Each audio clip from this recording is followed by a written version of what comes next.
নমস্কার। আজ ২৬শে জানুয়ারি, ভারতের ৭৭তম প্রজাতন্ত্র দিবস। আজ সারা দেশ জুড়ে পালিত হচ্ছে এক মহা উৎসব। রাজধানী দিল্লির কর্তব্য পথ আজ সেজে উঠেছে এক অন্যরকম সাজে, যেখানে ভারত বিশ্বকে দেখাচ্ছে তার অসীম শক্তি আর গৌরব। এবারের কুচকাওয়াজে সবচেয়ে বড় আকর্ষণ হল ভারতের নিজস্ব প্রযুক্তিতে তৈরি সব যুদ্ধাস্ত্র। আকাশে গর্জন করছে তেজাস ফাইটার জেট, আর মাটিতে গড়িয়ে চলেছে শক্তিশালী অর্জুন ট্যাঙ্ক। ভারতের এই সামরিক শক্তি দেখে আজ অবাক হচ্ছে গোটা বিশ্ব। শুধুমাত্র যুদ্ধাস্ত্র নয়, এই প্যারেডে ফুটে উঠছে ভারতের বিভিন্ন রাজ্যের সংস্কৃতি আর ঐতিহ্যের রূপ।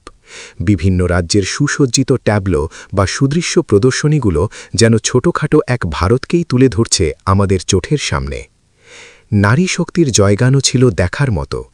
বিএসএফের নারী জওয়ানদের দুঃসাহসিক বাইক স্টান্ট আর সামরিক বাহিনীর নারী অফিসারদের নেতৃত্ব আজ কোটি কোটি মানুষের মনে দেশপ্রেম জাগিয়ে তুলেছে। ভারতীয় নৌবাহিনী এবং বায়ুসেনার বিশেষ দলগুলিও তাদের অসাধারণ কলাকৌশল প্রদর্শন করছে এই কর্তব্য পথে। সত্যি, আজকের এই দিনটি প্রতিটি ভারতীয়র কাছে এক গর্বের মুহূর্ত।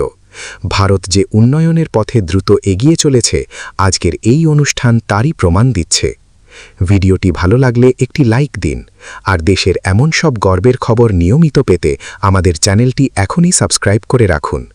ভারতের এই শৌর্য আপনার কেমন লেগেছে কমেন্টে অবশ্যই জানান। সবাইকে প্রজাতন্ত্র দিবসের অনেক অনেক শুভেচ্ছা। জয় হিন্দ।